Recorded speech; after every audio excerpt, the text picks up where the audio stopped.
श्रोते हो नमस्कार. श्रोते हो तुम्ही ऐकत आहात मानदेशी तरंगवाहिनी 9.4 मेगाहर्ट्झ वरून आणि आपल्या आजच्या मानदेशी चॅट रूम या कार्यक्रमात मी अनुप तुमच्या सर्व श्रोत्यांचं स्वागत करतो. श्रोते हो, आत्ता लागा लागा लागा लागा. श्रोते हो, हा डायलॉग ऐकला की आपल्या सर्वांना आठवतो तो म्हणजे ऋषिकेश देशमुख. खरं तर खूप परिचय हा डायलॉग आहे आणि खरं तर ऋषिकेश आपल्या बरोबर आज आहे आणि आपल्या सर्वांनाच माहित आहे की तो एक ब्लॉगर आहे आणि खूप चांगल्या पद्धतीने त्यानं आज आपण बघतोय की त्याचे फॉलोअर्स जे आहेत ते 1 लाखापेक्षा जास्त झालेले आहेत आणि आज आपण त्या निमित्ताने त्याला आपल्या स्टुडिओमध्ये बोलवलेलं आहे. 1 लाख त्याचे फॉलोअर्स झालेले आहेत. त्याचा जो प्रवास आहे या प्रवासाविषयी आपण त्याच्याशी सविस्तर चर्चा करणार आहोत, संवाद साधणार आहोत की कसा हा त्याचा प्रवास झाला. तर त्याचं स्वागत करूया मानदेशी तरंगवाहिनीच्या स्टुडिओमध्ये आणि आपल्या सर्वांना सांगायचं की खरं तर तो मसवडचाच आहे, आपल्या सर्वांचा परिचयाचा आहे. तर आज आपण त्याची कहाणी जी आहे ब्लॉगर होण्याची आणि 1 लाख फॉलोअर्स होण्याची त्याविषयी त्याचे संवाद साधणार आहोत, बोलणार आहोत. तर सुरुवातीला स्वागत करूया त्याचं मानदेशी तरंगवाहिनीच्या स्टुडिओमध्ये. नमस्ते. नमस्ते.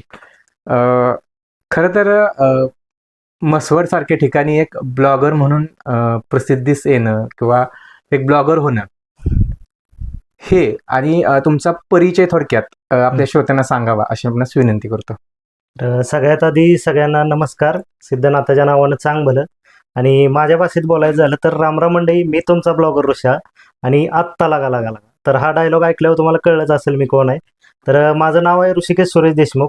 मी पण राहणार मसवडचाच आहे. तसं आम्ही प्रॉपर पिलीवचे आहे, पण आमचे आजोबा शिक्षक असल्यामुळे, मुख्याध्यापक असल्यामुळे आता आमचे इथं स्थायिक झालेत बऱ्यापैकी. आजोबांच्या काळापासून आम्ही मसवडमध्येच राहतोय. तर एक परिचय म्हणजे नाव तर ऋषिकेश सुरेश देशमुख. दुसरं शिक्षण माझं BA झालंय आपल्याच मानदेशीच्या मुक्त विद्यापीठातून BA झालंय माझं. आणि दुसरं सांगायचं झालं तर ब्लॉगिंग क्षेत्रात मी गेल्या 2 वर्षापासून काम करतोय आणि मला चांगला रिस्पॉन्स मिळालाय. मसवडकरांनी भरपूर सपोर्ट केलाय. मानदेशातून मला भरपूर सपोर्ट आहे आणि मध्ये मी वारी केल्यामुळं महाराष्ट्रातून पण सपोर्ट मिळालाय आणि एक प्रकारे भरपूर तुम्ही सपोर्ट करताय सगळ्यांनी. त्यामुळे माझे आता 1 लाख फॉलोअर पण कंप्लीट झालेत आणि त्यानुसार माझी आता ही जर्नी पुढे अशीच चालू राहणार आहे, ते पण तुमच्या सपोर्टमुळेच. नक्कीच. खरं तर ही जर्नी तुमची अशीच पुढे राहत, खूप सुंदरपणे राहावं हीच सदिच्छा मानदेशीकडून. परंतु म्हणजे तुमचा हा ब्लॉगर होण्याचा प्रवास आहे तो आपण त्याची चर्चा आणखी करणार आहोत पुढे. परंतु मला तुमच्या बालपणासंदर्भात किंवा तुमच्याविषयी थोडं जाणून घ्यायचे आहे की म्हणजे मग बालपण कुठं आणि कशा पद्धतीने गेलं त्याबद्दल काय सांगा. सगळ्यात आधी तर मी आपल्या मानदेशी तरंग वाहिनीचं आभार मानू इच्छितोय की त्यांनी मला इथे येऊन बोलण्याची संधी दिली. आणि एक लहानपणापासून एक ठरवलं होतं की माझ्या बालपणाविषयी असो, परिचय असो किंवा माझ्या म्हणजे माझा जो काही पर्सनली जो प्रवास असेल तो कोणीतरी विचारावा आणि आज ती वेळ आलेली आहे आणि ती वेळ तुमच्यामुळे आली पहिल्यांदाच. त्यामुळे मी पहिल्यांदा तुमचा आभार मानतो. तर माझं बालपण गेलं पिलीव गावात. माझा जन्म अकलूजमध्ये झालाय. त्यानंतर बालपण पिलीव गावात गेलं. तिथं 9वी पर्यंत मी पिलीवलाच होतो. आणि जसं की तुम्ही सगळेच असता तसं मी पण 10वी पर्यंत एकदम हुशार होतो. पहिला नंबर वगैरे यायचा. पण तिथून माझी जर्नी जरा चेंज होत गेली. मी 11वी-12वीला मसवडमध्ये आलो. मसवडमध्ये आल्यानंतर थोडंसं खेळण्यात वगैरे जास्त रस असल्यामुळं माझं काही 11वी-12वीत जास्त काही मार्क्स पडले नाहीत. त्यामुळं मग थोडंसं इंजिनिअरिंग वगैरे तिकडे ऍडमिशन घेता आलं नाही. मग मी एक DHLS म्हणून एक कोर्स आहे कानाच्या मशीनचा, ते कोर्स करण्याचा ट्राय केला. त्यात फेल्युअर आलं. नंतर मी BSc ट्राय केलं, त्यात फेल्युअर आलं. म्हणजे माझी एक शैक्षणिक जर्नी ऐकून तुम्ही थोडा हसणार आहे सगळी, पण एक सांगायला मला पण छान वाटतंय कारण तुम्ही ऐकचाल तर तुम्हाला त्यातून एक मोटिवेशन भेटेल. तर थोडक्यात सांगायचं झालं तर पहिल्यांदा मी 12वी झाल्यावर DHLS केलं. मी त्यात पण नापास झालो. मी BSc 2 वर्ष केलं. दुसऱ्या वर्षी मी नापास झालो. परत मी मसवडला माघारी आलो. माघारी आल्यानंतर मी BComला ऍडमिशन टाकलं. तर मी BComच्या पण सेकंड इयरला नापास झालो. मग DMLT केलं. DMLT मध्ये मी पास झालो पहिल्यांदाच. तिथून पुढे मग मी आपल्याच मुक्त विद्यापीठातून BA कम्प्लीट केलं. तर हे सगळे जर्नी होस तर माझे 7-8 वर्ष निघून गेली. त्यामुळे शिक्षणात काही व्यवस्थित हे सक्सेस मिळालं नसल्यामुळे मला जॉबचं पण काही एवढं हे नव्हतं. त्यामुळे मी बऱ्या प्रकारचे बिझनेस ट्राय केले. म्हणजे एक प्रकारे स्ट्रगल जी असते ना, ती ओरिजिनल स्ट्रगल मी माझ्या वयाच्या 17 ते 18व्या वर्षापासून आतापर्यंत करत आलो. तेव्हा कुठं आत्ता ह्या वयात येऊन सेट झालो. म्हणजे गेले 12 ते 14 वर्ष मी स्ट्रगलच करत होतो. आत्ता कुठे येऊन सेट झालो. त्यानंतर हे तुम्ही आज मला ह्या पद्धतीने बघ. नक्कीच. म्हणजे मला याचं श्रोत्यांना एक सांगायचं आहे की शिक्षण तर महत्वाचं आहे, शिक्षण हे घेतलंच पाहिजे, परंतु शिक्षणा व्यतिरिक्त सुद्धा आपण काहीतरी करू शकतो हे हो. ब्लॉगर ऋषी यांनी आपल्याला दाखवलेलं आहे. हो. आणि त्याच्याकडे आपण वळणारच आहोत त्यांच्या त्या प्रवासाकडे. परंतु हो. मला त्याआधी एक असा थोडासा एखादा किस्सा तुम्हाला आठवतोय का तुमच्या मित्रांबरोबरचा बर. किंवा लहानपणीचा, की तो तुम्ही अजून तुमच्या लक्षात आहे, मग ते मार खाल्लेला आहे किंवा काय शाळेमध्ये घडले, असं एखादा किस्सा सांगू शकता आपल्या श्रोत्यांना? किस्सा म्हणजे काय आहे, की प्रत्येकाच्या लाईफमध्ये असे किस्से होत राहतात. जसं माझ्या आयुष्यात झाले, तुमच्या पण होत असतील, की कुठं ना कुठं आपल्याला अपमानित व्हायला लागतं. कुठंतरी आपण अपमानित होतो किंवा कुठून तरी आपल्याला टाळलं जातं. बरं. सगळ्यात जास्त राग माणसाला कधी येतो, की त्याला एखाद्या ठिकाणाहून कुठंतरी त्याला किंमत दिली गेली नसते बरं, किंवा बरं. टाळलं जातं किंवा एक प्रकारे त्याला ग्राह्यच धरलं जात नाही तिथं.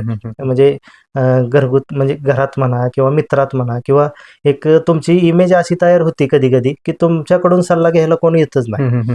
मग तशी परिस्थिती एक वेळ अशी झाली होती, की जॉब नव्हता, शिक्षण व्यवस्थित नव्हतं, कुठं कमवायचा प्रॉब्लेम येत नव्हता, अक्षरशः बारीक सारीक खर्चाला पण घरातून पैसे मागायला लागायचे. मग ही अशी वेळ आल्यानंतर असं वाटलं, की एक म्हणजे आपण कशासाठी आपलं म्हणजे जे आपलं जीवन आहे हे कशासाठी, असं एक वेळ आलती की वाटायला लागलेलं. पण त्यावेळेस हे सगळ्या गोष्टी डोक्यात ठेवून ज्यावेळेस तुम्ही एखाद्या म्हणजे एखाद्या गोष्टीसाठी सगळं जीव लावून काम करता आणि त्यात मग तुम्हाला सक्सेस मिळतो, तेव्हा ह्या सगळ्या गोष्टी तुम्हाला फिरून सगळ्या आठवतात. आणि मग अशा माझ्या पद्धतीनं जसं मी आता तुम्हाला सांगतोय तशा तुम्हाला परत त्या रिपीट फ्लॅशबॅक मध्ये चालू होतात. नक्कीच नक्कीच. खरं तर तुमच्या ब्लॉगर ह्याकडे आपण थोडंसं वळूयात. म्हणजेच आपण व्हिडिओ ब्लॉगिंगची सुरुवात जी आहे ती कशी केली सुरुवातीला, आणि म्हणजे का ठरवलं की आपण इकडे वळावं किंवा ह्याची सुरुवात करावी असं? आता ह्याचा थोडस मी तुम्हाला स्टार्टिंग पासून सांगतो. मी लहानपणापासून डान्स करायचो. तर डान्स करत असल्यामुळे थोडंसं डान्सची आणि ह्याची आवड होती मला, म्हणजे थोडीशी ऍक्टिंग आणि डान्सची आवड राहतीच. मग त्यानंतर थोडंसं मोठं झाल्यानंतर 12वीतनं पुण्याला कॉलेजला ज्यावेळेस गेलो त्यावेळेस तिकडं मग गॅदरिंगमध्ये भाग घेणं म्हणा, डान्स करणे, ह्या गोष्टी जरा चालू राहिल्या. त्यातून मग ते 2014-15च्या पुढं आपलं अँड्रॉइड मोबाईलवर जरा जास्त लोकांचा भर आलता. मग तिथून ते व्हिडिओ बनवणे, तिथं स्टार्टिंगला आता बऱ्याच जणांना आत्ताच्या पिढीला म्हणजे जे म्हणजे टिकटॉक वगैरे माहित असेल, पण त्याच्या आधी टिकटॉकच्या आधी एक डब स्मॅश म्हणून एक असायचं ऍप्लिकेशन, त्याच्यावर डब स्मॅश त्याच्यावर व्हिडिओ बनवले. त्यानंतर टिकटॉकलाच म्युझिकली म्हणणं होतं, त्याच्यावर बनवले. ते असे वायवा व्हिडिओ म्हणून बारीक बारीक ऍप्लिकेशन यायचे, त्याच्यावर एडिटिंग करून आम्ही व्हिडिओ बनवायचो. मग त्यानंतर 2017-18 साली मी स्वतःहून कॅमेरा फोटोग्राफी करायचं ट्राय केलं. त्यातून आम्ही व्हिडिओ सॉन्ग बनवायला त्यांच्यासोबत जायचो, जे लोक आम्हाला ऑर्डर द्यायचे. मग ते डायरेक्शनची एक आवड निर्माण झाली. मग ह्या सगळ्या गोष्टी करत करत युट्यूबवरती, आता इथं थोडासा महत्वाचा पार्ट आहे लक्षात घेण्यासारखं, युट्यूबवरती आज बऱ्याच जणांचे चॅनल आहेत, कोणी पण व्हिडिओ टाकायचा प्रयत्न करते आणि प्रत्येकाला काय झाले की एक लगेच सक्सेस पाहिजे असतो. तर मी तुम्हाला सगळ्यांना सांगू इच्छितो, आता 2026 आहे, मी हे सगळं स्टार्ट केलं 2014 मध्ये, म्हणजे टोटल 12 वर्ष झाली. तर 12 वर्षापूर्वीपासून स्टार्ट करत 2017 ते 20च्या कालावधीत माझे 4 ते 5 युट्यूबचे चॅनल मी ट्राय केले. म्हणजे मी रोस्टिंगचा ट्राय केला, त्यामध्ये रहस्यालय म्हणून एक होता ज्यामध्ये मी सगळ्या मंदिराचे रहस्य सांगायचो, पण कुठल्याच ह्याला सक्सेस मिळत नव्हता. मी पण तुमच्यासारखं होप सोडून दिला होता. मग तिथून इंस्टाग्रामवर रील वगैरे आल्या, टिकटॉक बंद झालं कोरोनामध्ये, आणि कोरोनामध्ये सगळ्यात जास्त लोकांना कंटेंट क्रिएशन कळलं काय, म्हणजे ब्लॉगिंग म्हणा, कंटेंट आणि सोशल मीडियाचा वापर सगळ्यात जास्त कोरोनामध्ये झाला. तर त्यावेळेस मग थोडीशी एक आयडिया काय आली की सोशल मीडियावरती पण लोक करिअर करू शकते ते. मग थोडासा त्याच्यावर अभ्यास करत करत करत एक वेळ अशी आली की तुम्हाला म्हणजे मी सांगायचा मुद्दा तर व्हिडिओ बनवायला कोरोनामध्ये मला म्हणजे एक काय म्हणतात इन्स्पिरेशन मिळालं. आणि तिथून पुढं मग मी थोडासा अभ्यास करत गेलो. 1-2 वर्ष मी नुसतं सर्वे केला की आपल्याला काय बनवता येईल, आपलं कशात चालेल, आपल्याकडे स्किल काय आहे. त्यानुसार मग मी अगोदर फिटनेसचे व्हिडिओ बनवून बघितले, बॉडी बनवायचं त्यात ट्राय केलं. पण तिथं पण एक माझा मायनस पॉईंट एक आला की तिथं माझं थोडंसं इंजुरी झाल्यामुळं आणि थोडंसं जास्त व्यायाम झाल्यामुळं माझं अपेंडिक्सचं ऑपरेशन झालं. तिथून माझी फिटनेस जर्नी थांबली. मग तिथून मी फूड ब्लॉगिंगचं सुरुवात करावी म्हटली, पण बरोबर ऑपरेशन झाल्यामुळे मला खाण्यावरती प्रतिबंध आला, त्यामुळे माझं फूड ब्लॉगिंग पण थांबलं. आता इथून पुढं खरं एक वेळ अशी होती की काय तर स्टार्ट करूया, कारण नुसता विचार करत करत करत जर बसलं ना आपण तर काहीच होत नाही. हम्म. मी माझ्या व्हिडिओतनं पण सांगत असतो माझ्या फॉलोअर्सला म्हणा, श्रोत्यांना म्हणा, हम्म. की पुढचं पुढं बघू म्हणायचं, काम चालू करायचं. तुम्ही जोपर्यंत पायच टाकत नाही पुढं तोपर्यंत तुम्हाला काहीच होत नाही. म्हणजे पाण्यात उतरल्याशिवाय माणूस पोहायला शिकत नाही. सेम त्याप्रमाणे हे काम आहे. तुम्ही बनवायला चालू केल्याशिवाय तुम्हाला कळतच नाही बनवायचं काय.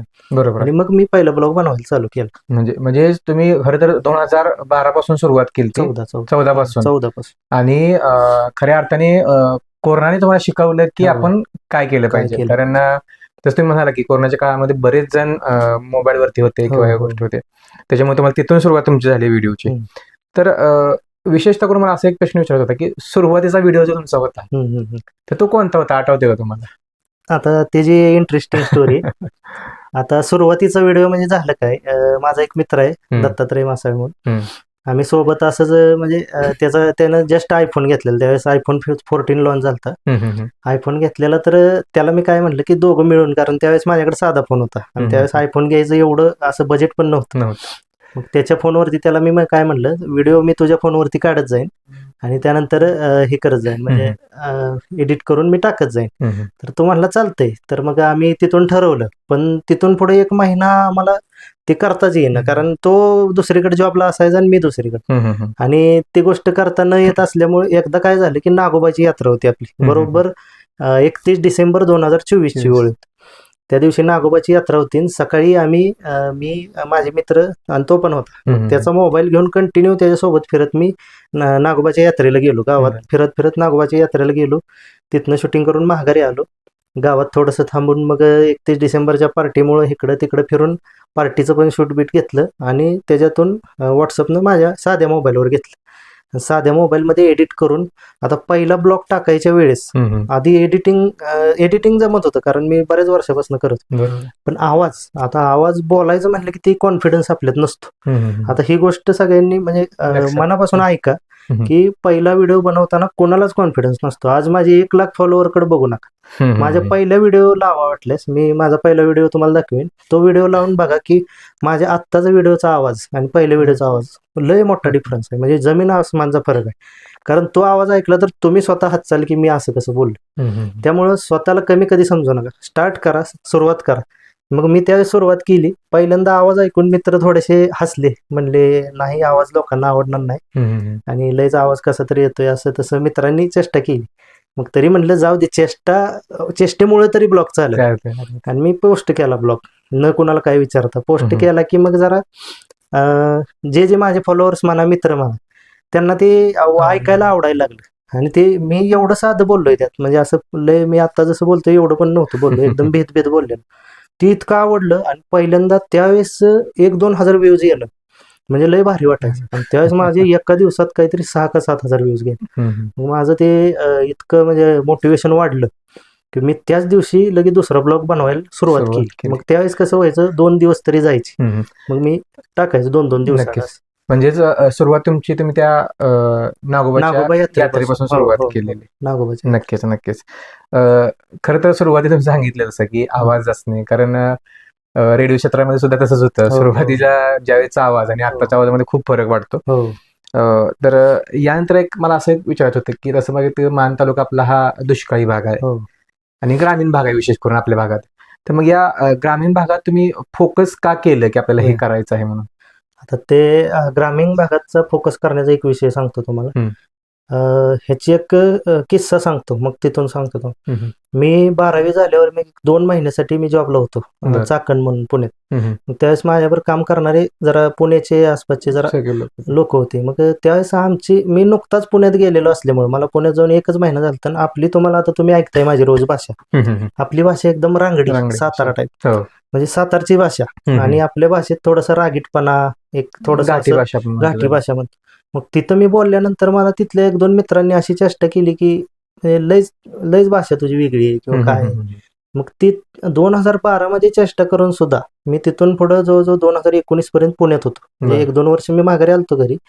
पण तेवढ्या वेळात मी एकच डोक्यात ठेवलं की भाषा ही कुठली का असेना, ती भाषा ही भाषाच असते. तुम्ही त्या एरियात आहे म्हणून तसं बोलताय, आम्ही ह्या एरियात आहे म्हणून असं बोलतो. आणि आपली रांगडी भाषा मी ती पूर्णपणे बदलायचा प्रयत्न करणार. एक वेळ असं झालं की शेवट मी जिथं जॉबला होतो जस्ट डायला, माझ्यामुळं माझ्यासारखं बोलायचं. मैत्रीण बोलायला चालू झाली. म्हणजे बरं. मी त्यांच्यामुळे शुद्ध बोलायच्या ऐवजी माझ्यामुळे ते पण आपल्यासारखं त्यासारखं बोलायला. बोलायला लागले. हा. मग आपल्या भाषेचा अभिमान आपण ठेवला पाहिजे. मग ती भाषेचं बोलण्याची पद्धत फक्त आहे. हम्म. भाषा आपली मराठीच आहे सगळ्यांची. हम्म. मग त्यामुळं मी काय एक विचार केला की हितच का फोकस करायचा. हम्म. तर आपल्या मानदेशामध्ये जेवढं तुम्ही म्हणजे हुडकचाल तेवढ्या गोष्टी तुम्हाला जास्त सापडतील. एवढ्या गोष्टी आहेत आपल्याकडे, म्हणजे संस्कृती म्हणा, हम्म. राहणीमान.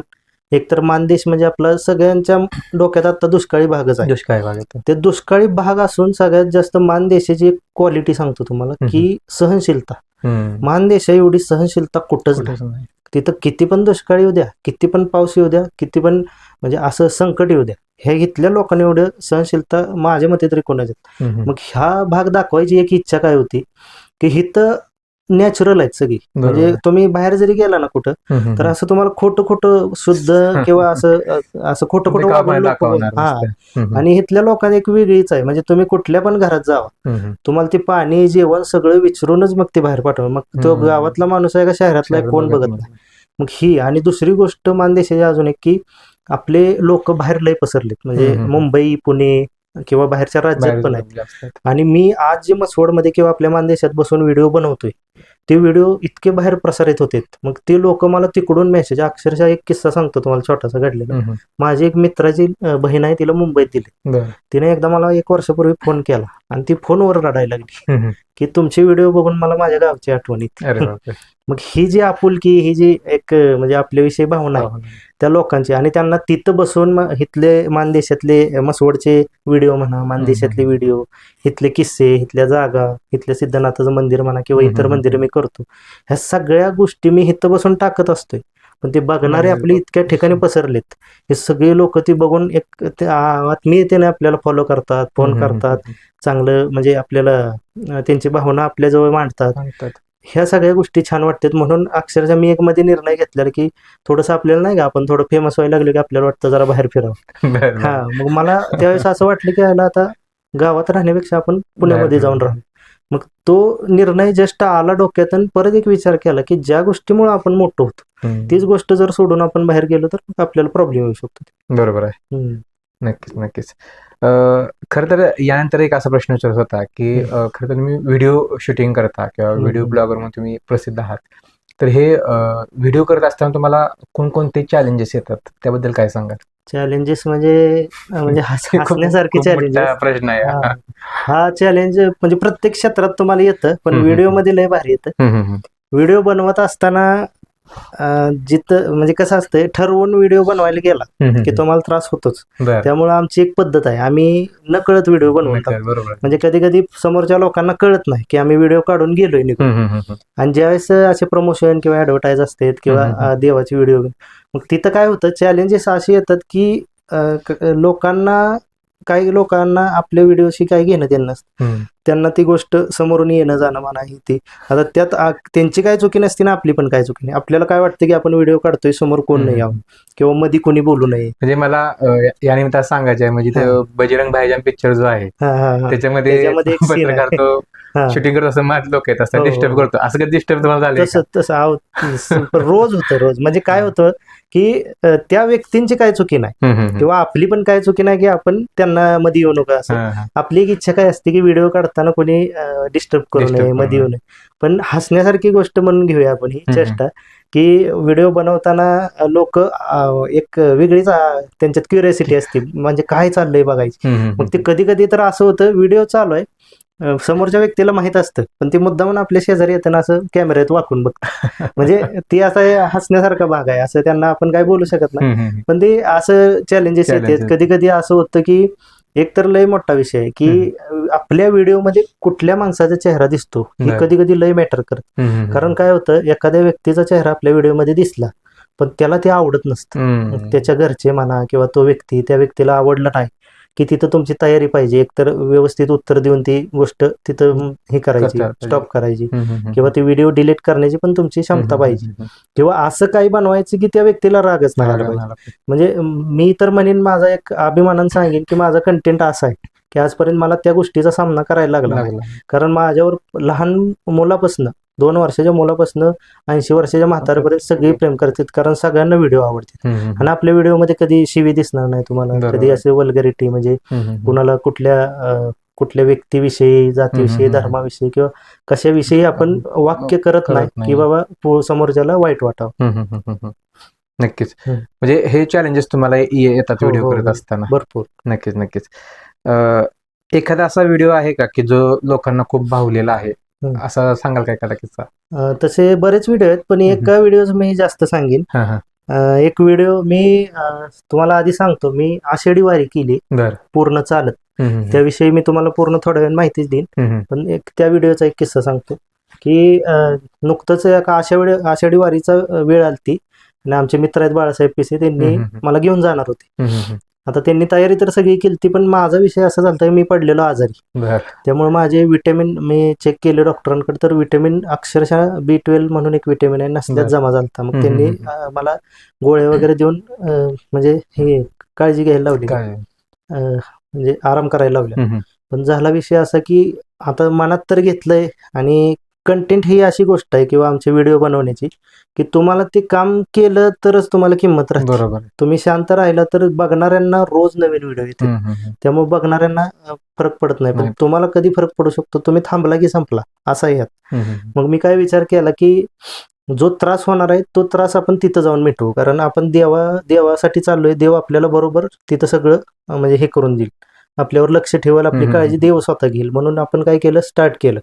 आणि गेलेल्या पहिल्याच दिवशी मी माझी खरोखर हालत सांगून लोकांना सांगितलं की मी म्हणजे माझं विटॅमिनची कमतरता म्हणा, किंवा मी आज उद्यापासून अशी सिरीज चालू करतोय, ह्या सगळ्या गोष्टी मनापासून सांगून मी लोकांना सांगितलं की मी उद्यापासून वारी चुकायची नाही अशी एक सिरीज चालू करतोय.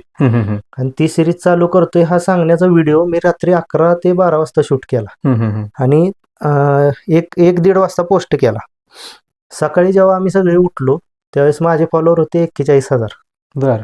आणि माझी एक इच्छा मी तिथे घेऊन गेलतो देवाजवळ की म्हणजे ज्ञानेश्वर माऊलींच्या आणि विठ्ठलाच्या पायी एकच इच्छा घेऊन गेलतो की ह्या वारीत माझे 50,000 फॉलोअर पूर्ण व्हावे. आता ही श्रोत्यांना तुमच्यासाठी बी आणि माझे फॉलोअर्स यांच्यासाठी बी एक सांगण्याची गोष्ट की असं कधी तुमच्याशी झालंय का की तुम्ही इच्छा घेऊन गेलाय ती काम व्हायच्या आधीच पूर्ण झाली? म्हणजे माझं तिथं तसं झालं. वारी चालू व्हायच्या दिवशी म्हणजे देवाच्या पादुकांचं प्रस्थान सुद्धा झालं नाही, आणि ती प्रस्थान होणार होतं 6 वाजता संध्याकाळी, आणि दुपारी 4 वाजता माझे 50,000 फॉलोअर पूर्ण झाले. म्हणजे वारी चालू व्हायच्या आधी, वारी पूर्ण करायच्या आधी, सगळं करायच्या आधीच म्हणजे देवानं माझी इच्छा पूर्ण केली. कारण मी एका निस्वार्थ मनानं तिथं गेलतो की बाबा माझ्याकडून असं मला त्रास होतोय, पण तू काय माझ्यावर जी काय काळजी घेशील माझी, त्या काळजीने मी तुझ्याकडे येतोय असं म्हणून गेलो. आणि लोकांना मी खरोखरची कंडिशन सांगून व्हिडिओ बनवला. आज तुम्हाला सांगतो त्या एका व्हिडिओने माझे 13,000 फॉलोअर वाढले. कारण तो व्हिडिओ माझ्यासाठी लय महत्वाचा आहे आतापासून. नक्कीच. म्हणजेच वारी मधला जो तुमचा व्हिडिओ आहे तो तुमच्या पहिला व्हिडिओ, वेगळा व्हिडिओ, तुमच्यासाठी खास वेगळा व्हिडिओ होता. नक्कीच नक्कीच. यानंतर एक प्रश्न असा होता की मानदेशात कोणत्या गोष्टी तुम्हाला सर्वात जास्त खास वाटतात एक ब्लॉगर म्हणून, तर काय सांगाल ते सध्या? मानदेश आता बऱ्यापैकी एक मानदेशाचं सांगायचं झालं तर बऱ्याच जणांना वाटतं मान तालुका म्हणजे मानदेश, तर तसं नाही. मानदेशात टोटल 11 तालुके येतात.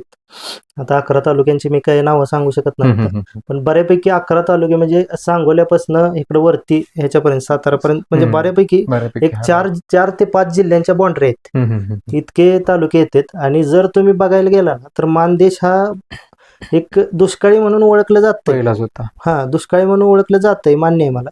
पण तुम्ही जर मानदेश फिरला तर तुम्हाला मानदेश हा एक प्रकारे तुम्हाला एक पिक्चर कसा असतो ज्यात ड्रामा म्हणजे इमोशनल त्या पद्धतीचा मानदेश आहे. म्हणजे मानदेश म्हणजे एक पूर्ण असा पॅकच आहे तुमच्यासाठी, सगळंच आहे त्यात असं म्हणू नका दुष्काळच आहे. पावसाचा पण भाग आहे, धबधबे पण आहेत त्यात, म्हणजे दुष्काळाचा भाग पण आहे. म्हणजे एक काय म्हणतात मेंढपाळ, सगळ्यात जास्त ओळख म्हणली मानदेशाची तर मेंढपाळ. परत हे सगळं मानदेशाची जी ओळख आहे ना ही इतकी भारी आणि इतका फिरण्यासारखा आहे मानदेश.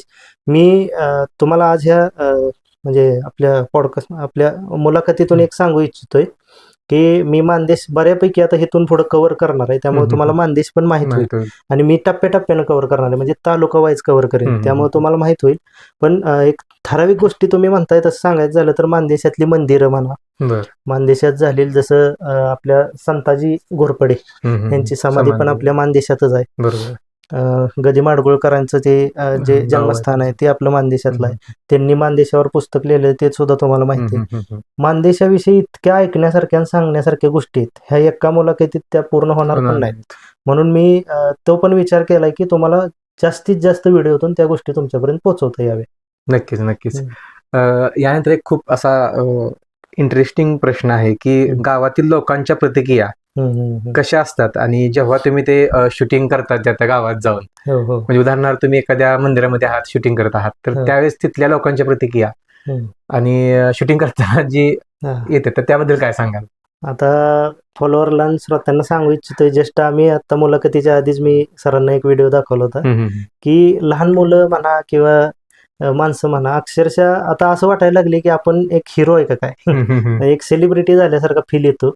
कुठे गेले की प्रत्येक जण आपल्याला असं म्हणजे आपल्या डायलॉगला सगळ्यात महत्वाचं म्हणजे मला गेलं की आत्ता लागा लागा म्हणूनच ओळखतात मला जास्त करून. काय काय लोक ब्लॉगर वरच्या म्हणतात, काय काय नावानं ओळखतात, आणि ज्यांना काहीच ओळख नसते ते माझ्याजवळ येते त्यांना हळूच म्हणतात सगळं मान्य आहे पण तुमचा आवाज लय आवडतो. ही तर मला कॉम्प्लिमेंट इतक्या जणांकडनं येते. कारण मी स्वतः तुम्हाला प्रत्येकाला माहित असेल बघा, आपण फोनवर बोललो आणि ते रेकॉर्डिंग ऐकलं की आपला आवाज आपल्याला कधीच आवडत नाही. पण आपला आवाज आपल्याला आवडत नसला तरी पुढच्याला आवडतो, कारण आपण आपल्या स्वतःच्या आवाजाला जास्त ही करत नाही, ऍक्सेप्ट करत नाही, पुढच्याला आवडतं. मग त्या पद्धतीने झाले. शूटिंग करायला गेलं तेव्हा मंदिरात जाऊ द्या, दुकानात जाऊ द्या किंवा कुठं, तर ते त्यांची जी सांगण्याची पद्धत असते की तुमचे व्हिडिओ बघतो किंवा तुम्हाला आम्ही ओळखतो, ही एक प्रकारे त्यांच्यासाठी एक म्हणजे आनंदाचा भाग का असतो की त्यांनाही वाटतं की मला सांगितल्यानंतर मी त्यांना काय म्हणजे एक कसा रिस्पॉन्स देतोय. आणि मी म्हणजे मी वैयक्तिक सांगेन, माझं 1,00,000 फॉलोअर होऊ द्या नाहीतर 1,000,000 होऊ द्या नाहीतर काय, मी अजून सुद्धा मला नुसतं कोणी लांब ना ऐकू जरी आलं ना ब्लॉगर विषय किंवा आत्ता लागायला, मी थांबून वळून त्याच्याकडे जातो आणि मुद्दाम आपल्याला एक फॅन आपला ओळख देतोय, त्यामुळे मी त्याच्यावर फोटो काढणं असो किंवा व्हिडिओ काढणं किंवा त्याला कमीत कमी भेटून पुढे निघून जाणं, ही लय महत्वाचं मला आवडतं. म्हणजे फॅनपेक्षा मला ही आवडते की माझा चाहता मला भेटतोय. नक्कीच ही लय आवडायला. नक्कीच. यानंतर आणखी एक प्रश्न असा आहे की आत्ता लागा लागा लागा हा जो डायलॉग आहे, हा डायलॉग का निवडला? त्याच्यामध्ये माझं काही कारण आहे का? म्हणजे एक वेगळं असं म्हणजे युनिक आहे आत्ता लागा लागा, म्हणजे आपल्या ग्रामीण भागामध्ये एक शब्द तो प्रसिद्ध आहे, किंवा आपण दादा कसं म्हणतो काय लागा, काय लागा किंवा काय चाललंय, तर मग हे आत्ता लागा लागा कसं काय जोडलं गेलं? निवडण्यामागचं एक तुम्हाला हे सांगतो, म्हणजे किस्सा पण सांगतो आणि निवडलं का ते पण सांगतो. डायलॉग म्हणजे हा आत्ता लागा लागा जो डायलॉग आहे एक इमोशन आहे. इमोशन म्हणजे काय विषय आहे की जसं की आपल्याला कोणी म्हटलं की जसं आपल्या मसवड गावामध्ये आपल्याला चुकून कोणी म्हटलं तर तिकडे ऍक्सिडेंट झालाय, आपण लगेच असं डोक्याला आत्ता लागा. कोणी काय सांगितलं, समजा एखाद्याचं लग्न आहे, अरे माझं लग्न ठरलं, आत्ता लागा, म्हणजे असं उत्साह म्हणजे रागात म्हणा, टेन्शन मध्ये, किंवा असं एखाद्याचं काय वाईट झालं, एखादं कोणी गेला तर त्या ठिकाणी तसं म्हणलं कोणी असं असं देव वगैरे गेलं, आपण तिथं आत्ता लागा चांगला होता. म्हणजे त्या सगळ्या गोष्टीमध्ये ते इमोशनल आहे, ड्रामा आहे, सगळ्या गोष्टी आहेत त्याच्यामध्ये, सगळ्यामध्ये ते फिट होतंय शब्द. म्हणजे खरं तर ते इमोशन म्हणून आम्ही शाळेतली म्हणजे शाळेत असताना मित्र आमचे सगळे आम्ही इमोशन म्हणून ती गोष्ट वापरायचो. आणि तिथून पुढे मग ती सवय सारखं कोणी थोडस जरा जास्त चांगले कपडे घालून आले की त्याला असं खेचवायसाठी आत्ता कसा दिसतोय, म्हणजे असं ही करत करत ती सवय लागली. आणि नॅचरल म्हणजे डेली असं रोजच्या बोलण्यातला हा शब्द होता. मग झालं काय की दुसऱ्या व्हिडिओमध्ये मी माझ्या मित्राचं एका लग्न दाखवलं होतं, तर त्या लग्नामध्ये मी त्याची एंट्री होताना तिथं म्हटलेलं की आत्ता लागा, आणि फायनली त्याची एंट्री झाली आता लग्नात. मग तो डायलॉग मला पण एवढं त्यावेळेस कळून नव्हतं आलं, पण ती माझ्या मित्रांनी मला कमेंट केले आत्ता लागा असे कमेंट यायला लागले. मग माझा मित्र आहे की इंद्र म्हणून, त्यानं मला सांगितलं हा डायलॉग तू कंटिन्यू वापर, कारण लोकांनाही आवडतं.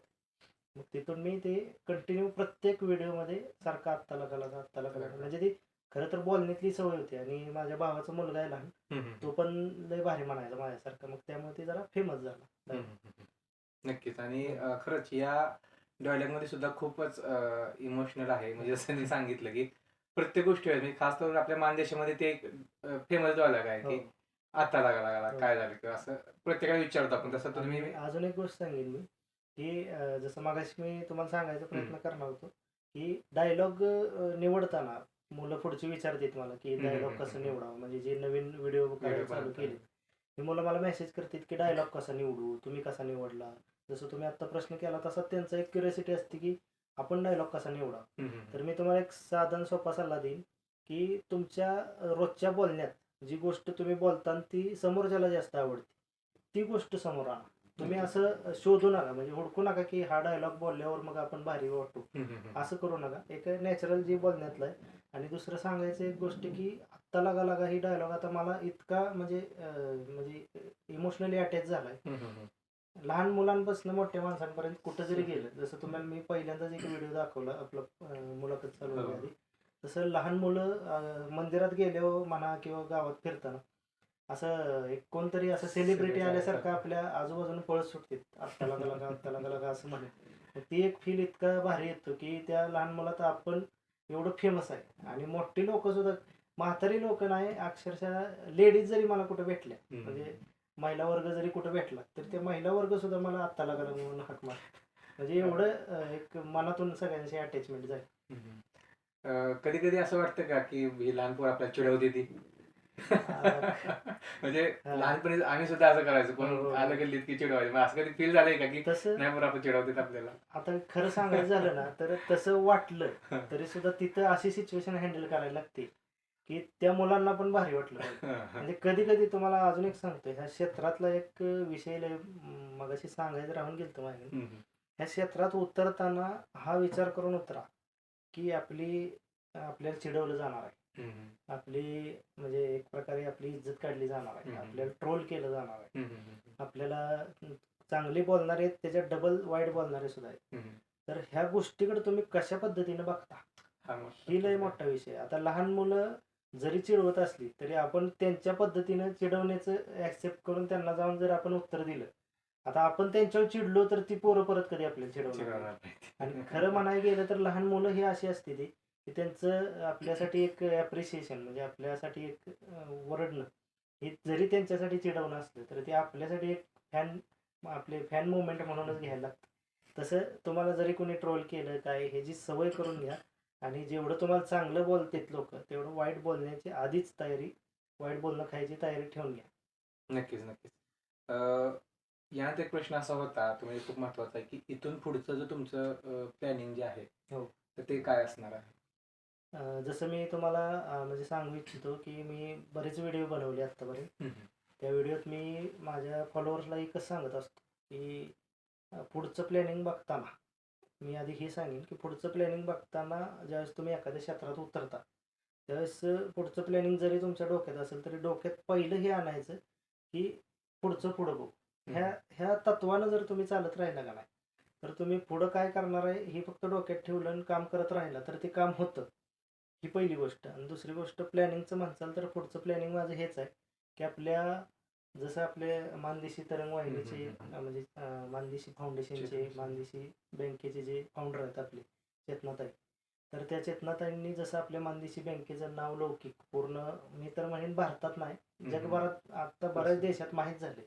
आपल्याकडं बऱ्याच देशातून इथं इंटर्नशिपसाठी हे सुद्धा येतात, कलिग सुद्धा येतात. तर तसं मला मानदेशाचं आहे ना नाव माझ्या व्ह्युअर्सपर्यंत, माझ्या फॉलोअर्सपर्यंत मला पोचवायचं आहे. मानदेश हा फक्त मान तालुका नाही, मानदेश म्हणजे आपले 11 तालुके.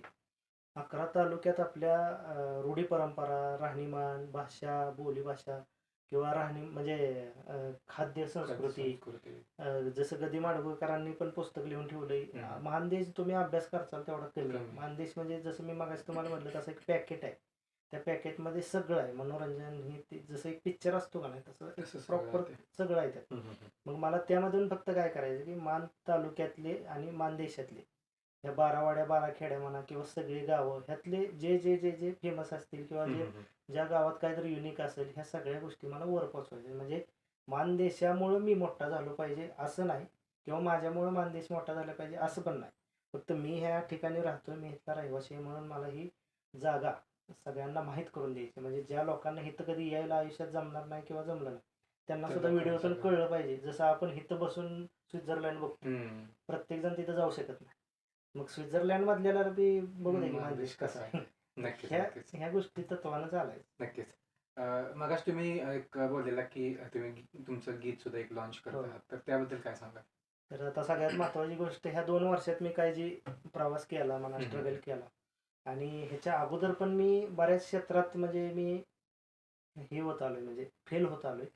त्यात पण मी स्ट्रगल केला. कुठल्या क्षेत्रात थोडंसं रिस्पॉन्स चांगला आला, कधी नाही आला, सोडत सोडत सोडत आज मी ह्या ठिकाणी येऊन पोचलो. या ठिकाणी मी 2 वर्षांनी मी स्वतःला मान्य केले की बाबा आता खरंच आपण इथं सेटल झालो आणि आता सक्षम झालो की आपण एखादी गोष्ट मिळवू शकतो. त्यावेळेस मी काय केलंय की माझ्या जीवनावरती आधारित माझा एक मित्र आहे विनायक म्हणून, आम्ही दोघांनी मिळून एक सॉन्ग लिहिले, म्हणजे रॅप सॉन्ग म्हणतात त्याला. तर ते सॉन्ग लिहून आम्ही ते माझ्या आवाजात गायले मी, आणि त्याचे मसवड, पुणे ह्या बऱ्याच ठिकाणी व्हिडिओ शूट वगैरे करून ते सॉन्ग मी तुमच्यासाठी घेऊन येतोय. आणि मी आत्ता जाहीर करतो सॉन्ग यायच्या अगोदरच की आपल्या सॉन्गचं नाव असणार आहे आत्ता लागा लागा, आणि येत्या आठवड्याभराच्या आतमध्ये ते सॉन्ग लॉन्च होईल ऑनलाईन प्लॅटफॉर्मला, म्हणजे ऑडिओ प्लॅटफॉर्मला, व्हिडिओवरती, यूट्यूबवरती सगळीकडे लॉन्च होईल. आणि तुम्हाला ते गाणं एवढं रिलेट करणार आहे, कारण मी त्यामध्ये जे स्ट्रगल करतात, आता कसं असतं, गरीब असो, श्रीमंत असो, किंवा कसाही माणूस असो, हा त्याच्या लाईफमध्ये स्ट्रगल करत असतो. म्हणजे असं नाही की एखादा व्यक्ती श्रीमंत आहे म्हणून तो स्ट्रगल करत नाही, किंवा एखादा व्यक्ती गरीब आहे म्हणून तो एकटा स्ट्रगल करतो. स्ट्रगल हा प्रत्येक व्यक्ती करतो, फक्त करण्याची पद्धत वेगळी असते. मग सांगतानाच मी त्या एक असं रिलेट करणार आहे तुम्हाला, की मी सांगताना त्यात आपल्यासोबत कसं होतं, आपल्याला कोण टाळतं, इग्नोर करतं, किंवा आपण किती खस्ता खातो, ह्या सगळ्या सर्व गोष्टी त्या गीताच्या माध्यमातून तुम्ही मांडलेल्या आणि आहेत. शेवटला एक सक्सेस मिळतो. तिथे येऊन आपण त्या सगळ्या गोष्टींकडे फ्लॅशबॅक म्हणून कसं बघतो, हे सगळं मी त्या गीतातनं मांडले. आणि ते लॉन्च झाल्यानंतर खरंच तुम्हाला ते रिलेट करणार आहे, आणि तुम्ही पण मला सपोर्ट करा की ह्या सगळ्या गोष्टी मी तुमच्यासाठी खरंच मी मन लावून केलेले आणि जुळवून आणलेत. आणि ते सॉन्ग लॉन्च झाल्यानंतर तुम्ही खरंच ते सॉन्ग बघा, मला कमेंट मार्फत म्हणजे मेसेज करून कळवा की कसं झालंय. म्हणजे मी स्वतः गायल्यामुळे मी पहिलंच माझं असणार आहे सॉन्ग. तुम्ही सांगितलं तर मला अजून मोटिवेशन मिळेल आणि मी पुढे अजून काम करेन. नक्कीच नक्कीच. यानंतर आणखी एक प्रश्न होता की तुमचं प्रेरणास्थान कोण आहे, त्याबद्दल काय सांगा थोडक्यात एकदम सांगा. तर प्रेरणास्थान सांगायचं झालं तर मी तुम्हाला एक सांगू शकतो की माझा गुरु म्हणा, माझं प्रेरणास्थान म्हणा, माझं सगळं मी फक्त वेळेला म्हणतो. कारण वेळ ही, जसं तुम्ही म्हणता की वेळ कधी चांगली असते कधी वाईट असते, तसं वेळेला मी सायकलचं एक चक्र मानतो. वेळ जसं आज खराब वेळ आहे ना, उद्या तीच फिरून त्याच ठिकाणी चांगली वेळ येणारच आहे. ह्या तत्वानं मी आतापर्यंत चाललोय. मी एक प्रेरणास्थान धरून कधीच चाललो नाही, कारण माझं मन चंचल होतं पहिल्यापासून, त्यामुळे मी बिझनेस पण लय केले, त्यात हे होत आलो. म्हणून मी आत्ता सुद्धा फेमस झाल्यावर एकच प्रेरणास्थान मानतो, वेळ. कारण माझी एक वेळ अशी होती, खराब होती, ती फिरून आज चांगली झाली. म्हणजे देव तुम्हाला वेळेच्या संधी देतो, ते तुम्ही कशा प्रकारे ऍक्सेप्ट करता, त्या संधीला कसं निभावता, ही लय महत्वाचं असतं. त्याला मी निभावू शकलो, म्हणून मी त्या वेळेला नक्कीच नक्कीच. आणि खरंच श्रोते हो, खूप सुंदर असं त्यांनी विचार या ठिकाणी मांडला की आपल्या वेळेला पण प्रेरणास्थान माना. कारण वेळ ही पुन्हा फिरून फिरून येतेच, परंतु ती कशी साध्य करायची किंवा कसं घडवायचं हे काम आज ऋषिकेश भैयाच्या माध्यमातून आपण जाणून घेतलं पाहिजे, किंवा आपण घेतलं पाहिजे की आपण ऋषिकेश भैयाकडे बघून. तर यानंतर मला आणखी एक प्रश्न असा विचारायचा होता की एका दिवसात तुम्हाला किती कट आणि रिटेक करावे लागतात, त्याबद्दल काय सांगाल का? आता ज्यावेळेस या क्षेत्रात आलो, स्टार्टिंगला तुम्ही असो किंवा कुणी पण असो, स्टार्टिंगला प्रत्येकाला शूटिंग करायला वेळ लागतो, एडिटिंग करायला वेळ लागतो. आता हे व्हिडिओ काढले, तुम्हाला एडिटला लय उशीर बसावं लागतं. हे सगळ्यांसोबत सेम होतं, सेम. असं नाही की मी आईच्या पोटातून शिकून आलो. मला पण वेळ गेल्यात, भरपूर एडिटिंगला वेळ गेलाय. 4-4, 5-5 तास पहिले एडिटिंग केले.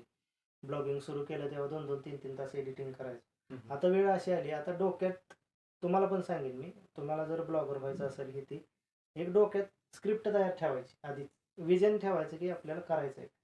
ज्यावेळेस ती विजन ठेवून समोर जाताना, जिथं तुम्ही 50 कट रिटेक घेता, 100 कट रिटेक घेता, तिथं तुम्ही कमी येता. म्हणजे आता एखाद्या ठिकाणचं शूटिंग करायचं, तर आधीच ठरवून ठेवलंय की तिथं काय आपल्याला बोलायचं आणि काय दाखवायचं. जर एकच वटवृक्ष आणि खाली देवळ आहे, तेच दाखवायचं, तर त्याचे 5-6 किंवा 8-10 शूट घेत बसायचं.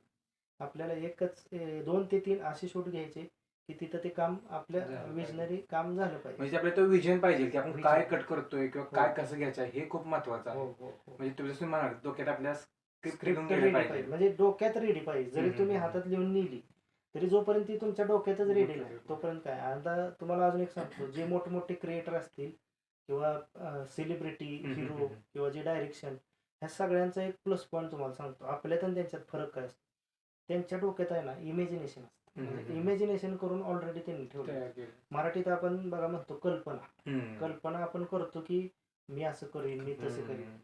ही तुम्ही घरी बसलं ना मोकळ्या वेळेत ही कल्पना करत जावं की आपल्याला तिथं जाऊन असं करायचं. आता इथं यायच्या आधी मी डोक्यात काहीतरी ठरवून आलो की मला इथं गेल्यावर असं करायचं, हम्म. तर मी ते थोड्या कट रिटेक मध्ये करून निघून जाऊ शकतो. पण मी काहीच ठरवलं नाही, मी मग 40-50 कट रिटेक घेत बसणार जोपर्यंत मला ते मिळत नाही. मग त्याला वेळ जाणार, एडिटिंगला वेळ जाणार, ह्या सगळ्या त्रास वाढत गेला की एक वेळ अशी येते की वाटतं नको बाबा हे काय. हम्म, हम्म. मग ती तिथं आपण मग हार मानून टाकतो आणि विषय सोडून देतो. बरेच क्रिएटर असे तयार व्हायला लागतात, चांगला रिस्पॉन्स मिळायला लागतो आणि मध्येच थोडेसे प्रॉब्लेम आले असे कट रिटेकचे म्हणा किंवा एडिटिंग जमत नसेल, वेळ काढता येत नसेल, अक्षरशः सोडून देतात. मग त्यांचं एक जे पुढं तयार होणारं जे एक ऑरा असतो किंवा जे एम्पायर उभं होणार असतं ते तिथं स्टॉप झालं. तुमच्यामध्ये तर जास्त घडलं का? माझ्यावर घडायचं म्हणजे 3-4 वेळा झालं माझ्यासोबत असं. आणि झालं की माझी एक म्हणजे सवय आहे, मला जरा जरी काय असं हार मानल्यासारखं किंवा काय वाटलं की मी जाऊन आम्ही घरात तिघच असतो, मी माझे आई वडील, मी माझ्या आई वडिलांना जाऊन सांगतो असं असं झालंय. मला व्ह्यूज जरी कमी आले ना कुठल्या व्हिडिओला किंवा कधी कधी व्हिडिओच नाही चालला किंवा काय झालं, मी माझ्या आई वडिलांना जाऊन सांगतो. आई वडिलांना तुम्हाला खरं सांगतो त्यातलं काय कळत त्यांना फक्त एवढं कळतं की मी टेन्शन मध्ये. ते मला काय म्हणतात माहितीये, आज असं आहे उद्या नीट होईल. त्यांचं एकच वाक्य असतं दोघांचं, आज असं आहे टेन्शन घेऊ नको, उद्यापासून नीट होईल. आणि काय जादू आहे काय माहित, त्या रात्री किंवा त्या 2 दिवसात मी असं काय तर बनवलं जातं माझ्याकडे की तो त्याच्यानंतर बनवलेला व्हिडिओ मिलियन मध्येच असतो ना. म्हणजे ती एक जी मोटिवेशन आहे ना आई वडिलांच्या बोलण्यातलं, ती आता त्यांना माहित नाही ते त्या मोटिवेशन मध्ये ताकद किती आहे, ती सहज बोलून जाते कारण त्यांना त्यातलं काय कळत नाही. पण ते सांगण्याचं जे एक पाठिंबा असतो, जे आपल्या मागं पाठिंबा कोणाच तर हाय असतो, तो लय महत्वाचा. नक्कीच नक्कीच. आणि खूप मोठा सल्ला तुम्ही या ठिकाणी दिला की आई वडिलांचं पाठिंबा खूप महत्वाचं असतं. म्हणजे आई वडिलांचे साधे शब्द जरी असले तरी ते आपल्यासाठी खूप महत्वाचे असतात. खरं तर जाता जाता आणखीन एक शेवटचा प्रश्न असा होता की आपल्या मानदेशामध्ये जे नवीन ब्लॉगर आता तयार होत आहेत किंवा नवीन तरुण तयार होत आहेत, तर मग त्यांना तुम्ही काय सल्ला द्याल? त्यांना एक थोडक्यात सल्ला देतो, जास्त वाढवत नाही. सगळ्यात मोलाचा पहिला सल्ला असेल की सुरुवात करा. विचार करत बसला तर काही होत नाही, मी असं करीन, मी तसं करीन, ह्याव करीन, त्याव करीन, काही होत नाही. सुरुवात करा, पहिला व्हिडिओ टाका, पहिल्या व्हिडिओला व्ह्यूज येणार नाही, थोडं कोण नावं ठेवल काय होईल, दुसरा टाका, त्याला थोडं कमी नावं ठेवतील, चांगले व्ह्यूज येतील, तिसरा टाका. असं सुरुवात केलं ना, जसं मी मगाशी प्रत्येक ह्याच्या वेळेस तुम्हाला सांगतोय, पुढचं पुढं बघाय म्हणायचं, करत राहायचं. ते एक झालं. दुसरा सल्ला हा देईन की मला ज्यावेळेस आता नवीन ब्लॉगर क्रिएटर कोण होणार असेल, सगळ्यात पहिला मेसेज माझ्या अजून मेसेज बॉक्समध्ये लय मेसेज आहेत की पहिला प्रश्न हा असतो की दादा पैसे कधी मिळतील. हा जर तुमचा पहिला प्रश्न असेल तर मग तुम्ही ह्यामध्ये करिअर करू शकत नाही.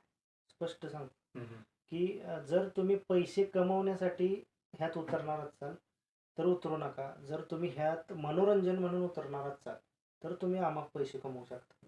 कारण आज मी तुम्हाला उदाहरणं द्यायची म्हणल्यावर अगणित उदाहरणं आहेत, म्हणजे भरपूर उदाहरणं आहेत की जे लोक फक्त ह्यात येऊन, आता एक बाहेरच्या दिल्लीमधला एक ब्लॉगर आहे, दिल्लीच्या आसपासचा कुठला तरी, सौरभ जोशी, मी त्याचा मुद्दा म्हणून उल्लेख करतो इथं.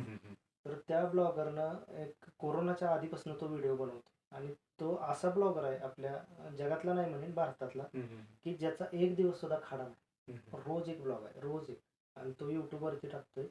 आणि आज त्याच्याजवळ महागातली महाग गाडी आहे.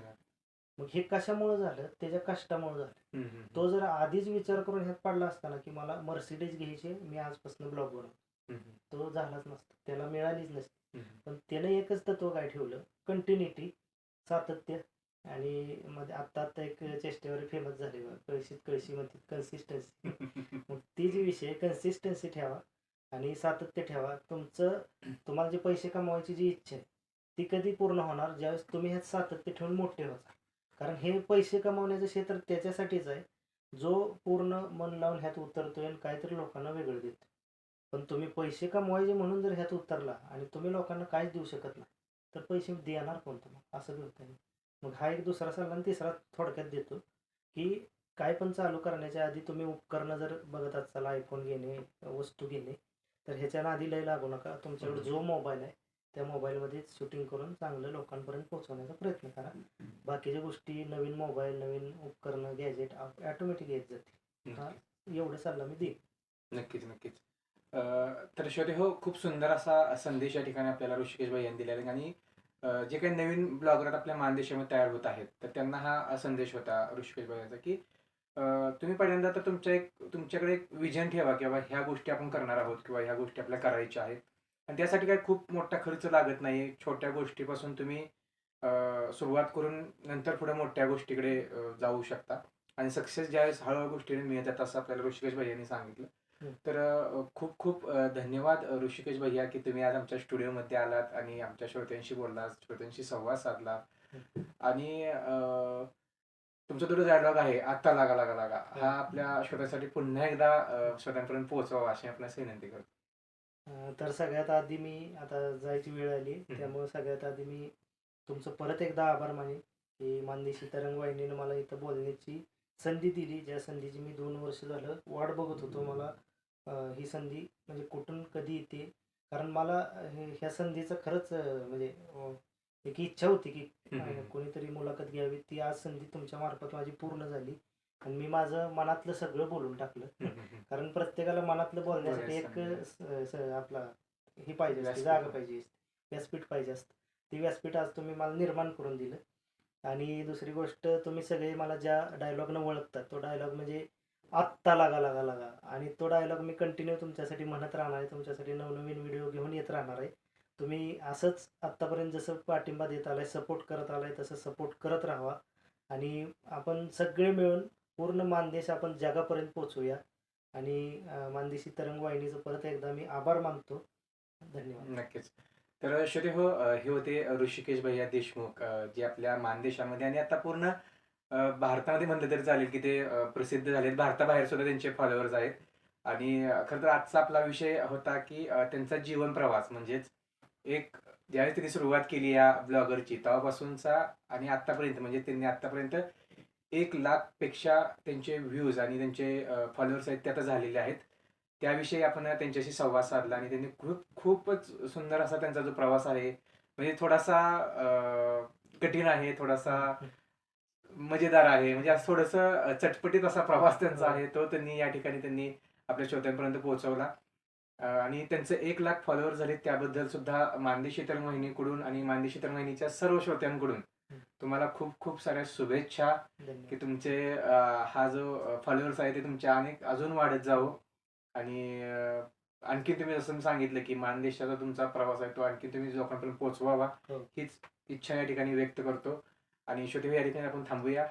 धन्यवाद देऊया त्यांना, की त्यांनी आज आपल्या वेळात वेळ काढून आमच्या स्टुडिओमध्ये आला आणि संवाद साधला त्याबद्दल. धन्यवाद.